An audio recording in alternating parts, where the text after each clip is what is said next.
Okay, our next topic is about the North and then South gap.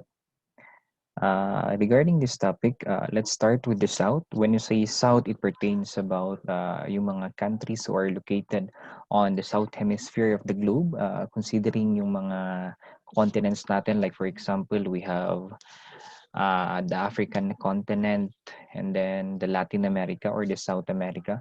Even in Asia, then we have some south of Asia is we have India, we have some parts of the Middle East, and then considering na rin yung mga Philippines natin and some of the countries.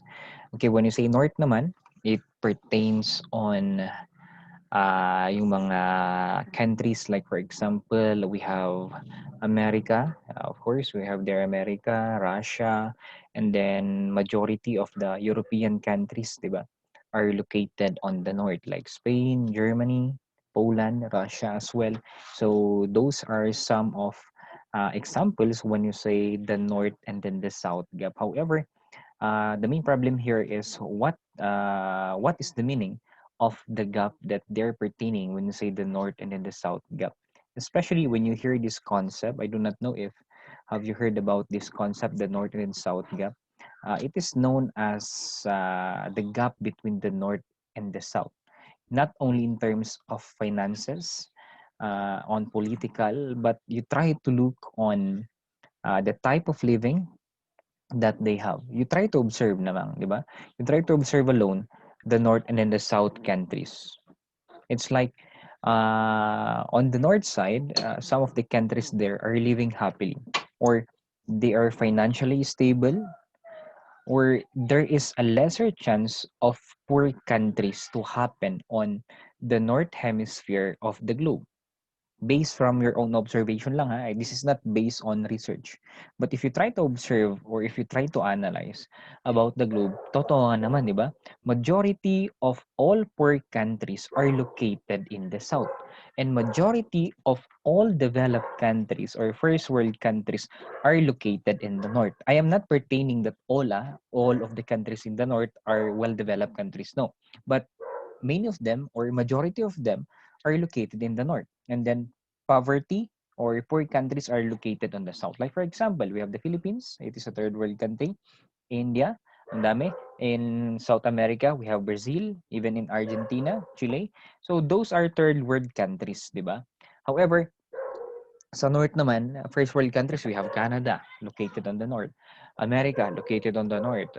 Germany, located in the north. Japan, South Korea, I mean, located on the north, di ba? So, based on that facts that we have, dun nanggagaling yung north and then the south gap. However, let's try to analyze bakit kaya ganon. Some of the theories believe that it pertains about the climate daw, about this the north and the south gap. Kasi nga, in the north, it is cooler. Siguro, the mindset of the people are more relaxed, di ba? They know how to decide. And however, on the south naman, they're somewhat located on the tropical region, di ba? And it is somewhat hot, or the climate in the tropical region or on the south one or the south countries, it is somewhat warmer compared to the north. So that is why when you decide, when you try to think, mainitin ang ulo mo, di ba? All of those things. However, those are some of the theories. But let's try to look kung ano nga ba itong north and then the south gap. But before we move on, the main concept here of the north and the south gap, let us look on the history. When did it start about the north and then the south gap? So for the information of everyone, the north and the south gap is started in America. Okay? So in America, economy was based on cotton production. So on the 19th century, when I say 19th century, it started from 1800 to 1900. I mean 1801 to 1900. So from that 19th century, there was this called King Cotton, or this is an era wherein from the word itself, King Cotton, ito yung peak ng production ng mga cotton. Okay? Sabi nga dito, economy was based on cotton production, which dependent on slave labor. Now, from that cotton production that we have, okay, if you try to observe about the map or the geography of America. Of course, the America is a very large country, di ba? The territory is very large, wherein you can observe from the geography of America, on the south of America, there are different states. Example of those states are ito. Ayan, Arizona, New Mexico, Oklahoma, Texas, of course, one of the biggest, I think, and I think this is the biggest state there in America, Arkansas, Louisiana, and so on and so forth. So on these south countries of America, of course, it is located on the equator. So therefore, dito tumutubo yung cotton natin. Or in Ilocano, they call that one as kapasanglay, di ba? Kasi hindi or cotton, di ba? Kapas. Or however, on the north side of America, hindi tumutubo ang cotton doon. Okay? So, of course, saan nanggagaling ang cotton sa Amerika? It all came from on the South States of America, which I said earlier. Kasi if you try to look on Montana, from the state of Washington, Montana, and then New York, Iowa, and then yung mga yan, walang mga cotton dyan. And during the 19th century, uso na yung pang-production ng different clothings. So therefore, what happened during that time, ang nangyari dyan during those times, so the cotton or the raw materials will come from the south. Okay? The raw materials will come from the south, and then the processing of materials will be done by the north states. Di ba? Sige, I'll read muna all this one and I'll be explaining the explanation, or I'll be giving some elaboration regarding this one with using the map. So sa South daw, Southern economy was weak and vulnerable because it depended entirely on cotton but was still very profitable. So yan, sa South kasi, sabi nga natin, it is the use of cotton. It is profitable if you are the businessman. Okay? It is very exploiting if you are the laborer or you are the slave who is mandated by your own boss, by your own amo, wherein you need to work for your boss, di ba? Kasi it is your boss who will give you the food. And sometimes, during those times, the 19th century, uso dyan yung black slavery natin. Di ba? As long as that you have the color of black, you are a slave. At uso yan noon during the 19th century. Mamaya pag-usapan din natin kung paano nabago yan. And then the period of cotton growing was called, yan nga, King Cotton, from what I told everyone. Okay? So that is the description about the South States of America. And then, now let's move on the North naman. So the economy was based on industries. So when you say North, especially ang ano yan, it is more concentrated on the northeast of America. Especially we have the Pennsylvania, New York there, Virginia, and then yung mga yan, New York, Ohio, Kentucky. So those are the center of the North. And ano bang meron sa North? So economy was based on industries. When I say industries, we have the use of the machines, di ba? So may mass production sila. When you say mass production, there is a machine that is producing a very big amount of products every minute or every hour or every day. And North had many manufacturing factories from what I said a while back. Like for example, they have their own textiles, lumber, clothing, and so on and so forth, because they have an investment or foreign investment that came from different countries who invested in their own country, who will create those different factories. Okay? And then the biggest business of the North was in the railroad construction, or transportation was easier because of the railroads. Well, it all started with Pennsylvania, with the family of Vanderbilts, di ba? However, I will not go on that one. So explain ko na kung ano yung connection ng North States together with the South States. So sabi ko nga kanina, when we say about the South or the South States, the main business nila there is the king cotton or the cotton industry. Wherein, what do they do there on the South States is that uso pang black slavery during those times. So they have their own slaveries, and then they're using these slaves to harvest all of the cotton. And of course, these black slaves are being exploited by the white people during that time. And what happened there? Of course, the rich becomes richer, and then the poor becomes poorer. Kasi nga, they do not get the sufficient amount to be paid for a person. Because if you're a slave, you do not have different rights. Okay? First of all, you do not have the right to vote. You do not have the right to own a property. So they are being deprived of their privileges and their rights. Okay? If your father or if your mother, parents are slaves and therefore you are a slave. So yun ang time.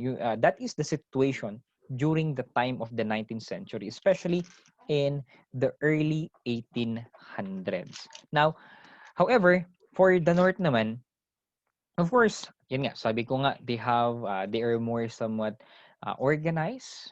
They have their own manufacturing factories, or in other words, mas mayaman si North compared to the South. Kasi the raw materials will come from the South, and from that raw materials, they cannot process the raw materials. Of course, why? They do not have the machines, they do not have the factories. So what they do there, the people of the South will sell their own products to the North. And the North now will process the product of the South, which is the cotton. And on the North, they will process it and will make it different textile, like for example, clothings, di ba? Madami. So madaming products na maging na pwedeng gawin sa cotton. Okay? So in other words, well-developed or states on the north, especially in Pennsylvania, are more developed compared on the states of the south. Okay? Pero meron isang nangyaring pagbabago. At yung pagbabago na yan is, it all started not on the south. However, it is all started coming from the north. So, on 1861 to 1865, there was a civil war that happened. A civil war between the South states versus the North states, especially Texas, Oklahoma, Louisiana, Arkansas versus Pennsylvania, New York, Virginia. Okay? So, what do you think is that cause? Is the cause of the civil war. Kasi when you say civil war here, it is a war within the state. So meaning the people of that state are having into war. Maybe in terms of there is a conflict, may hindi sila gusto, ito yung gusto ng iba. So yan. So anyway, there was a civil war that happened in 1861 to 1865. And that war is, if I do not know if you do know about the Confederate States of America. Okay, when you say the Confederate States of America, these are the states who joined together to go against the North States of America. And I think yung flag nila is yung parang cross, if have you seen about that one sa America. But anyway, to cut the story short, ang nangyari during that time, nag-war sila. The main cause of that civil war is, it is because of Abraham Lincoln. Do you know Abraham Lincoln? Oo naman siguro, di ba? So he was a former president of America during that time. And we know Abraham Lincoln is against black slavery, or not only on black, as long as on slavery, di ba? So he is against slavery. And when he won the election on 1861, he wanted to erase slavery. Okay, so nangyari na yan. Bakit kaya nagkaroon ng civil war? Remember, let's go back to the South. What do you think is the main working force of the South? Remember, their own product is about cotton. And they can never harvest cotton without using slavery.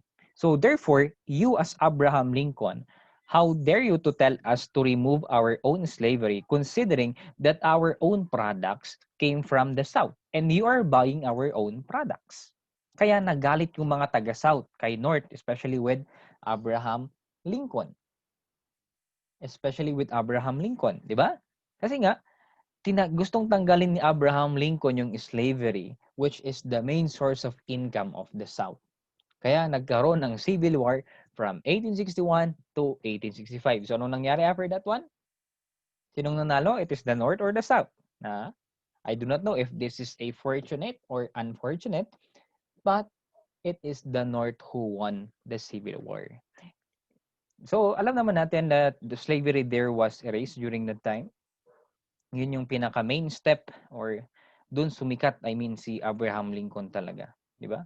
So, kaya I do not know, you're college for now, and I think you're mandated data in your own English classes that you need to memorize and recite about the Gettysburg Address ni Abraham Lincoln. The last part is government of the people, by the people, and for the people. However, so yun ang nangyari during that time.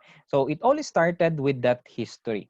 So until such time, that concept now of the South and then, or the North and then the South gap became international na, or it became global. So nowadays, if you try to compare about the globe, parang ang totoo. You try to observe. You try to observe about the globe. Saan ba nanggagaling ang raw materials natin? Sinong gumagawa ng raw materials natin? Who are producing about the finished products? And who are producing about the raw materials? Remember, you cannot make a finished product without the use of raw materials. It all starts with raw materials, di ba? And if you observe or you analyze about the things that we use nowadays, saan ba nanggagaling? Nike. Saan ba nanggagaling? Kadamihan, China, di ba? And then, mayroon sa Amerika. And then, iPhone, Nike, we have a lot of popular brands.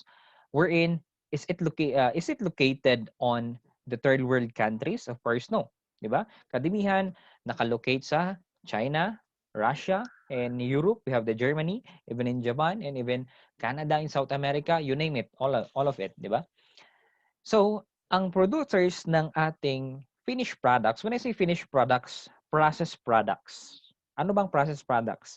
So, ginawa ang isang product with the use of raw materials. And, of course, it came into process. When you say process, ginawa ito maybe hand by hand with the use of the factory, with the use of different machines, and so on and so forth. Di ba? And for the raw products naman, saan ba nanggagaling yung mga yan? Textile, cotton, ano pa? Gold, all of those things. Kadamihan ng raw materials natin were not being produced on the north hemisphere of the globe. But it is most likely found on the tropical region of the globe, or near the equator, or below, or on the south of the globe. Now, you try to analyze now about this one. Tingnan nyo on the south countries, we are the producers of the raw materials. And then the north countries are buying the raw materials very cheap. Or minsan hindi pa nga Kasi nga, they are the ones who are investing in our own country that will try to extract those natural materials or natural resources. Like for example, mga gold, di ba? Hindi pa nga tayo Ibang company pa ang nag-extract ng sarili nating natural resources. However, let's go back with the topic. So, here now for the South, they are the producers of the raw materials, and those raw materials are being bought by the North countries for very cheap. And coming from that cheap raw materials, they will make a product. And the product to be created by the North countries is very expensive. And guess what? Who buys the product? Who buys the product of the North countries? Babalik siya sa South countries natin, or babalik siya sa tropical countries natin. So, it's very ironic, right? The raw materials came from us, pinadala sa Amerika, pre-process, binalik sa Pilipinas. Diba? So, yun ang ibig kong sabihin. Sometimes, because of that situation, kaya nagkakaroon tayo ng North and then the South gap. Kasi, if you think about the problem there is, we lack foreign investment, or we lack factories. Remember, these factories are dependent from foreign investment, or we lack support from the government. Even though we have the raw materials, kaya ba natin gumawa ng sasakyan?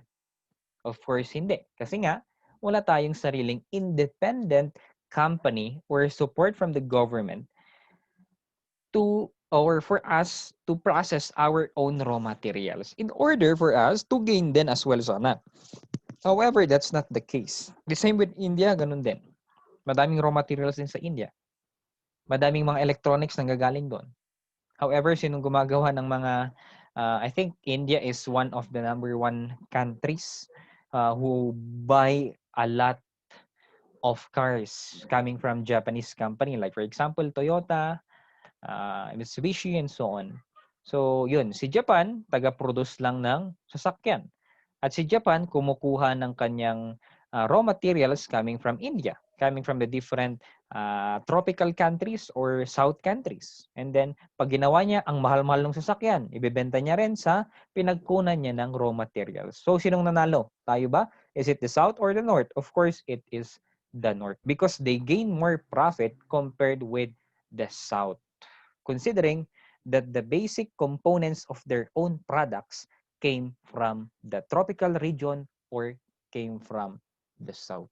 Okay, so that is a very short or brief explanation of what is the north and then the south gap. So madami i-discuss regarding this north and then the south gap. Okay, so what are some of the countries that are located for the north and then the south divide? So, yan, madaming tawag dyan. North, south divide. Okay? So, papare-pareho lang yan. Yung word lang siguro ang nagkakaiba. I think divide and then gap are synonymous naman. And north, ano ba ang mana sa north? North America, ano bang meron doon? We have, yan nga. Sabi ko nga, we have America and then Canada. However, for Mexico, hindi siya naman ganun kayaman because Mexico is located with the tropical region then. And Western Europe, what are some of the countries on the Western Europe? Madami tayo. It all started with Portugal, Spain. Pagkatapos ni Spain, we have the France. Central Europe, we have Germany. South Europe, we have Austria, Hungary, Italy as well. So those are some of the countries na located sa Western Europe natin. Australia as well. Okay, ito baka sabihin niyo, sir, bakit ang Australia? It is located on the south. Kaya nga sinasabi ko kanina, north and then south divide is not a absolute thing. Okay, when you say it's not an absolute thing, hindi lahat, sinasabi ko, hindi lahat ng countries that are located on the south applies to the north and then south gap. Hindi rin. Kasi, like for example, Singapore, Australia, those are first world countries, di ba? But they are located on the south. Kala ko ba, sir, pag nakalocate sa south, mahirap na? Hindi. Okay? Sabi ko lang kanina, many of them or majority of some of those countries located on the south are third world countries or developing countries or least developed countries. And then ganun din sa north, hindi ko rin sinasabi naman that all of the countries on the north are actually rich. Kasi nga some of the European countries, hindi naman lahat ng European countries are first world countries. Like for example, Malta, Montenegro, 'di ba? Ano pa ba? Herzegovina. All of those things. So hindi sila lahat mayayaman, ang ibig kong sabihin. Pero kadamihan sa kanila nasa north, okay? Known as the first world, home to our, ano pa ba ang meron sa north? Home to our, of the 5 permanent members of the United Nations and Security Council. Sino ba sila? We have US, of course, we have UK, and then China, and then Russia. Diba? And yan. Richer and developed region. So, sinabi ko na rin yan. Mas mayaman sila. 95% has enough food and shelter and function education system as well. So, the livelihood there is well stable. Financial structure of the country, not only the country itself as well as with the people, are financially stable sila. Diba? So, meaning there, when you say financially stable, the gap between the poor and then the rich is not that very big. So parang halos equal sila. So if a rich could buy a car, yung poor nila could as well buy a car. It does not mean that if you are called as the poor, you cannot anymore buy some products na binibili ng mayaman. So hindi rin. It depends upon the country. Kasi kahit ikaw ang poorest, sabi nila, you are the poorest in America, you compare the poorest to the America and then poorest to the Philippines. So sa tingin mo, magka-level ba sila? Hindi. Like for example, poorest on America, so sabihin natin, ang pera niya ay sumusweldo siya ng $1 a day. So 50 pesos a day. However, for the poorest here in the Philippines, sumusweldo naman siya ng 10 pesos a day. So ibig sabihin, they are both the poorest. However, it still depends on their own financial structure. Okay? Next, how about the South?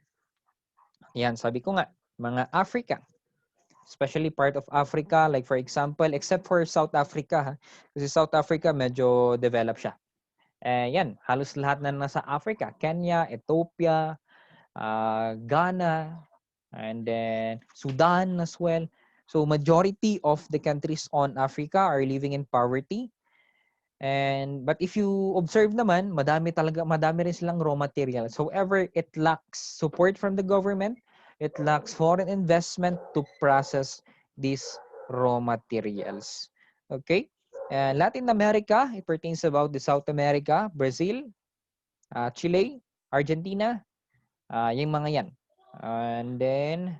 And Asia, madami rin sa Asia. Even in Middle East, madami na. Afghanistan, Libya, ano pa ba? Here alone in our ASEAN, we have the Philippines. We are a third world country pa rin. And then the rest ng ASEAN ay third world country from what I think. It is only Singapore who is a first world country. And then poor and less developed region, yes, of course, sabi ka natin, sila yung mga mahihirap. 5% of the population has enough food and shelter. Meaning of that, out of, like for example, if we have 100 million Filipinos here in the Philippines, only 5 million who can afford to buy enough food, or this pertains about the rich people. Okay? It serves as a source for raw material for the North. Yung sinasabi ko kanina. Many of the raw materials being bought by the North came from the South or the tropical region, and then they will process the raw material. So, yan ang North and then South divide natin. Now, North and South divide, term used to describe the economic gap between the rich northern countries of the world and then the South poorer countries of the world. Okay? So, nasabi ko na rin yan kanina kung anong ibig sabihin nun. Okay, so next here is in terms of about security and power balance. May tinatawag din tayo na the East or the division between the East and then West. Remember, meron yung North and then the South gap. However, it only pertains on economic productivity or economic inequality. So meaning, sa North and South gap, mas mayaman yung nasa North and then mas mahirap yung nasa South. However, for East and then West, it all started during the Cold War. Ano ba ang Cold War natin? It is the war, it's not really a physical war about or between America and then Russia. Kasi Cold War is between America and then Russia. So that happened around 1950s hanggang 1980s and even 90s. Ito yung uso yung mga Russian spy, di ba? American spy, all of those things. So sila naman yung tinatawag na, in terms of power balance, ito yung, of course, they are two superpowers during those times, during the Cold War, di ba? So, meron silang East and then West din. So, some of these concepts are related based on power and then the balance. However, yung North and then South natin naman, after the Cold War, around 90s na yan, or early 2000, it is more now on economic inequality, known as the North and then the South gap. Okay, so here, yan. One very good illustration on kung paano ba itong North and then the South gap. So, the yellow ones are the countries that are located on the North. And especially, these are the countries, these are first world countries, I mean. So, yung green naman, or on the South, these are the South countries that I am pertaining. So, on the North, I think here, almost all of the North are located, or almost all of the countries on the North are first world countries. Example niyan, sa Asia natin, we have Japan, we have the Russia, of course, in Europe, halos lahat sila. In North America, Canada, USA, di ba? However, if you observe naman the line, parang medyo gumanon siya, di ba? Kasi may nag-iisa doon na, I think that is Taiwan. Yes, Taiwan is a first world country. However, you would be asking about the China. China is not a first world country for the information of everyone. It is a third world country pa rin yan. So magtataka kayo, sir, bakit China has a very powerful military equipment? They have their own financial stability. So madaming businesses doon, madaming mga pera na lumalabas, halos nga lahat ng products it's made from China, di ba? For the information of everyone, before a certain country can be called as a first world country, there are different criterions that a country must meet. Like for example, magkano ba yung GDP nyo or the gross domestic product of the country? Now, ang gagawin mo dyan, may certain calculation yan, di ba? So from that GDP, ang ginagawa nila, they need to get the GDP per capita. So what is GDP per capita? You divide your own total GDP with the total population of the country. So meaning, remember, I do not know about the exact number of the population of China, and they're around 1 billion plus, di ba? Imagine mo yun, 1 billion plus. And for China, if I'm not mistaken, their yearly GDP nila from the past 5 years, and I think that is, abot ata sila ng, I'm sorry, I do not know about the exact number, but if I'm not mistaken, umabot sila ng 5 to 8 trillion dollars a year. So you need to divide that money, that income or GDP of China to its own population. So, ang mangyayari, mababa yung GDP per capita ng China. However, the GDP of China is very big. But if you try to divide it by the population or the total population of China, it becomes lower in part of GDP per capita. And for a country to be called as a first world country, unang-una, malaki ang GDP. Pangalawa, GDP per capita is sufficient or it is larger compared to others. So doon natalo ang China in terms of a first world country. But it does not mean China is poor kasi nga, 'di ba? Remember, ang yaman nga nila eh. Halos parang magkalapit natang GDP nila with USA. Inusbukan lang nila yung the leading European country, which is Germany, in terms of the total amount of GDP. So yan, even in Australia, color yellow siya, even though it is located on the south. Sabi ko, it's not an absolute thing. But if you try to observe one here, majority are located on the south, di ba? And ang mga poor, and then majority rin who are rich are located on the north. Now, next, so let's move on the different issues of north and south divide. So there are three things that we need to consider. Unang-una, distribution of income around the world. Yes. If you try to compare about the salaries of the globe or all of the countries, magkakaiba. Diba? In the Philippines alone, we have different minimum wage compared to Australia. Diba? And remember, we are being paid on a daily basis. However, kadamihan ng first world countries, they are being paid based on the hours that they rendered on the day. So imagine mo yon. Here in the Philippines, on an average, if you are located here in Baguio City or on a municipality siguro, of course, on average, the minimum wage there is we have 300 pesos for a daily basis. However, if you go in Korea, if I'm not mistaken then, minimum wage nila ay 500 to 600 pesos every hour. So, meaning, if you're in Korea and you have worked there for 8 hours in one day, so 500 times 8, meron ka ng 4,000 as your own minimum daily wage. Compared here in the Philippines, ang pera mo lang ay 300. So you try to compare now 300 pesos to 4,000 pesos. So equal ba yon? Obviously, no. Diba? So yun nga, one of the reason or issues here in North and South divide, di ba?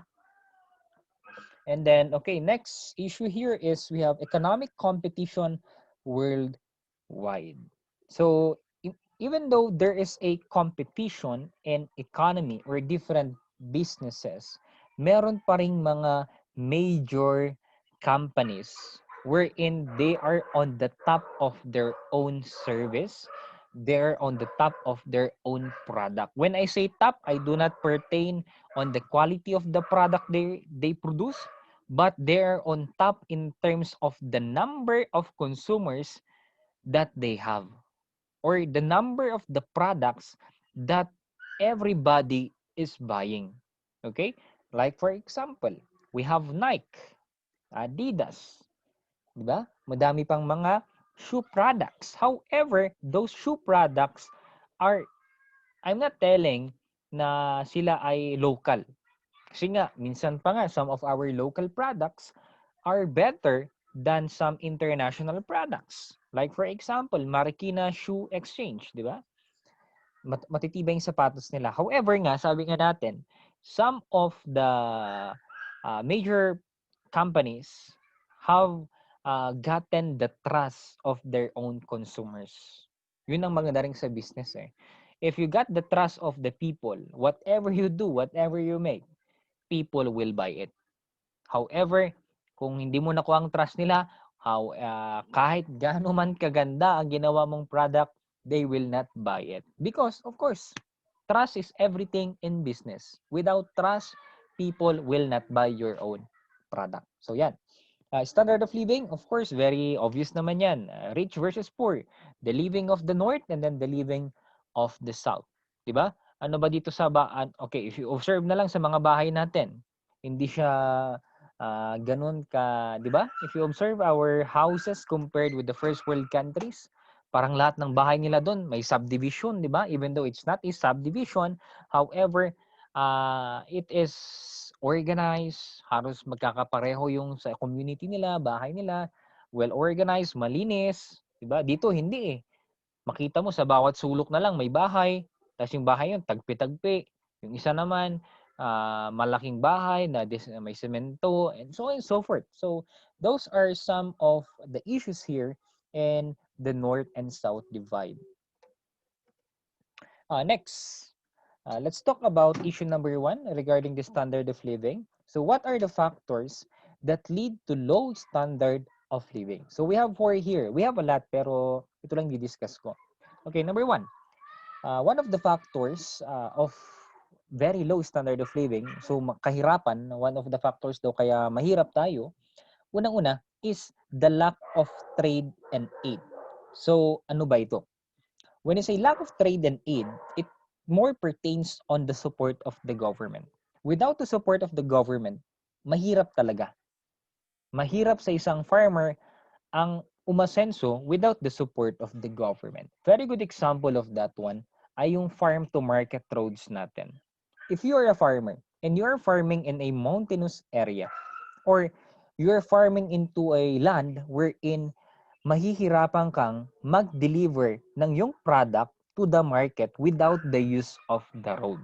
So, imagine mo na lang, you have the land. You have your own products. However, those products are nothing if it cannot be sold to the market. So, ang gagawin mo, you need to deliver your product from farm to market. Ang problema mo dyan, paano mo may deliver yung product if you do not have a road leading to the market? Diba? So, there is a important role that the government must do. What is that? To create roads, especially for farm to market roads. Diba? It will help the economy of the country because you will help the farmers. If the farmers would gain more profit, that is more profit to the country as well. Diba? Number 2, single crop farming. Very uso yan here in Benguet. Diba? And what is that single crop farming? What does it lead? Like for example, the municipality of Bugyas have planted repolyo. Atok have planted repolyo. Diba? So those different municipalities planted repolyo. In other words, all of them planted repolyo. So when it comes of harvesting, there is too much repolyo or there is too much cabbage. So what will happen? Oversupply. According to the law of demand and supply, if the supply is high, the demand is low, the prices are low. So ibig sabihin, sinong lugi? The farmers. Why? Because the products that they have planted will only be sold for a very low prices. So low prices, lesser profit. Okay? Next, number 3. Filipinos ay mahilig umutang. 5-6 sa mga Arabo, di ba? Of course, abundance of debt is very normal naman yan sa lahat ng sa atin. However, there are some bad and good effects of debt. Unang-una, bad effects of debt, you will teach the people to loan. You will teach the people how to spend more money. Because I think it's better to save than to spend. Di ba? Kasi nga, sabi nila, may pera naman. Pwede naman ako mag-loan. So they would buy whatever they want. Even though they do not need that product. Kasi nga sabi nila, meron namang loan. So you're now teaching the people how to spend more money. So siguro, that is a good advantage siguro yan or disadvantage man siguro. However, debt as well is a solution for our own problem on the inflation. Okay, baka sabihin niyo, sir, paano yun? Paano naging solution yung utang sa isang inflation? Unang-una, what is inflation? Inflation is the phenomenon wherein the different prices on the market or different products on the market, the price nyon becomes higher. Like for example, tumaas yung gasolina, tumaas yung crudo, parang everything tataas din, di ba? Like for example, tataas yung repolyo, tataas yung mga soy at suka, all of the products that we buy from the market. So the prices become higher. So how to stop the inflation? Or how do we minimize or prevent inflation for going up or for, yun nga, for unlimited, hindi naman unlimited, pero yung dire-diretso or continuous increasing of the prices. So, paano kaya natin i-stop yan? Or how are we going to limit inflation? Well, it is through the use of debts. It is through the use of loans. Remember, it is through the use of increasing the interest rate of loans. So, yun ang solution talaga doon. It is to increase the interest rate of loans. Meaning yan, mas tataas daw yung interest rate ng isang loan. Like for example, pag umutang ka ng 100, kung noon ay ang interest niya ay 10 pesos lang, ngayon naging 20% na, so naging 20 pesos na. So, paano ang naging solution yan? Remember, bakit nagkaroon ng inflation rate? It is because of the high demand. According to the law of supply and demand, if the demand is high and then the supply is low, the prices are high. Remember that one. Mataas daw ang prices dahil madaming tao ang bumibili. Diba? Bakit kaya madaming tao ang bumibili? Of course, may pera sila. Bakit sila madaming pera? Dahil meron silang linown na amount. At bakit sila umutang ng pera? Dahil mababa ang interest rate. However, you need now to alter or modify the main root cause of inflation, which is, ano yon? That is to increase now the interest rate of the loan. So, if you now increase the interest rate of the loan, the people will tend not to have a loan. Kasi sabi nila, ang mahal naman ng interest rate na yan. So, if the people now do not have the money, do not have the loanable amount of money, of course, wala silang pera. Their own purchasing power became lower. So, hindi na sila bibili ng bibili. In other words, bababa ang demand at minsan tataas ang supply. So, what will happen? The prices will not become higher. And no more inflation. So, ganun lang kasimple yun. Diba? In terms of inflation and lowering the interest rate of loans. And then neo-colonialism. Yes, when I say neo-colonialism, We are very, our own products are influenced by foreign countries. So, yan yung mga yan. Next, issue number 2, distribution of income around the world. Liberalization of market occurs most on South countries lost to the competition from the North. Yes, tama yan. Diba? One cause or one of the causes of yun nga, unequal distribution of income. Bakit kaya mas mataas ang sweldo sa South Korea compared to the Philippines? Why?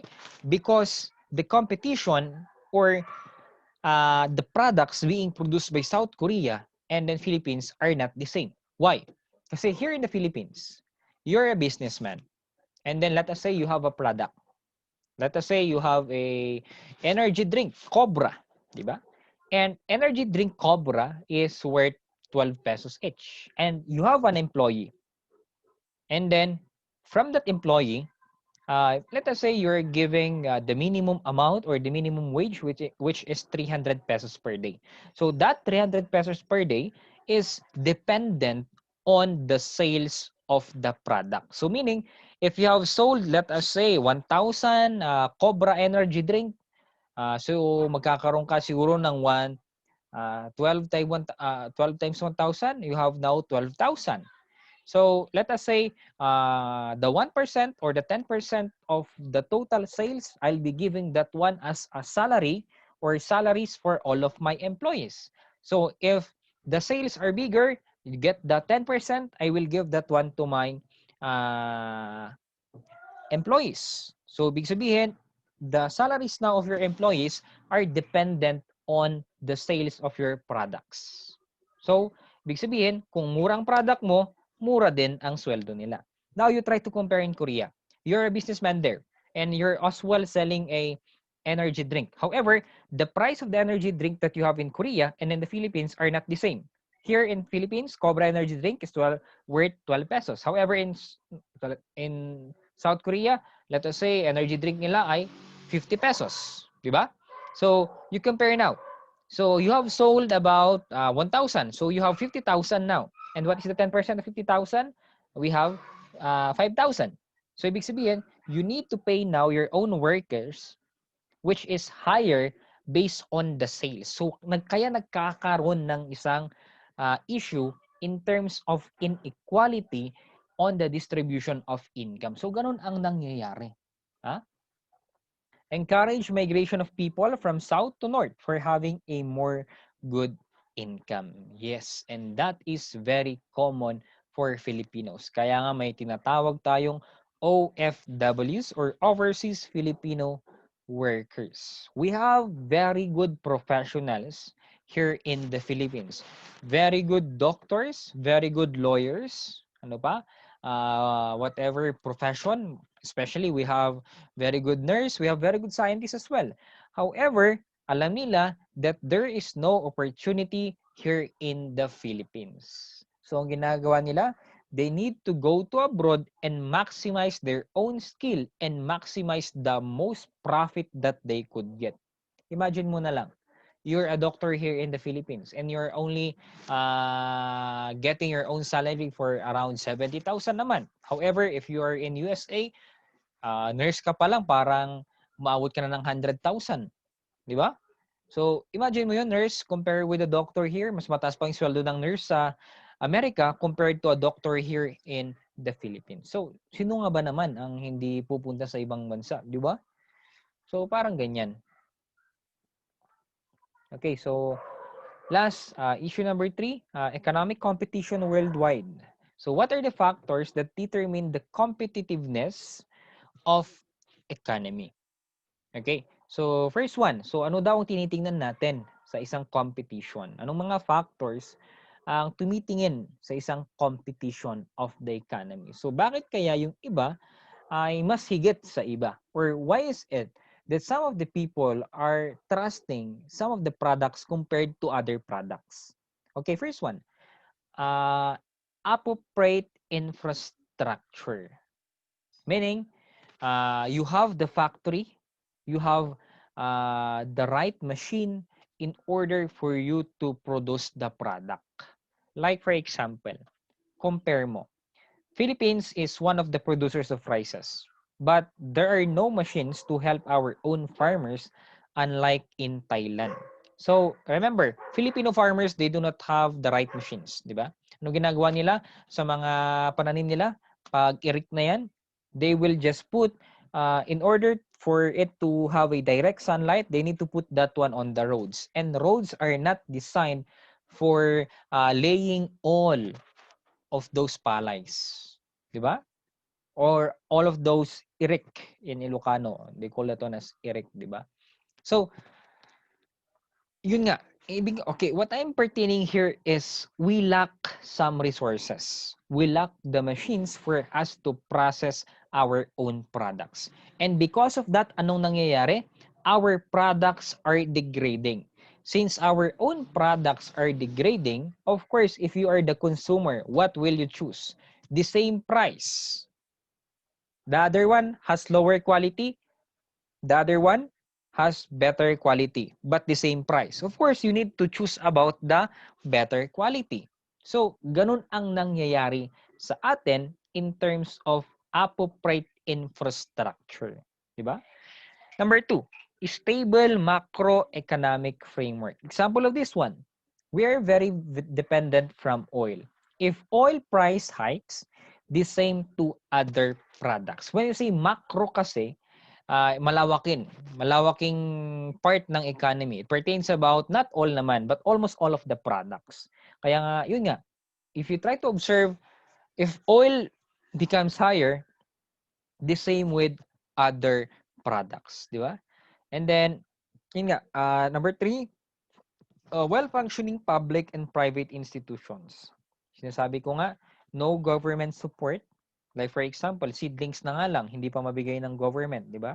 So, ang ginagawa ng mga farmers, they must have their own co-op or cooperative wherein they would borrow some of the fertilizers, some of the seedlings. Pero minsan, nalulugi sila, wala pa nga silang pangbayad. Nakakaawa talaga ang mga farmers natin. Okay? So, yan ang some issues here about the North and then the South gap.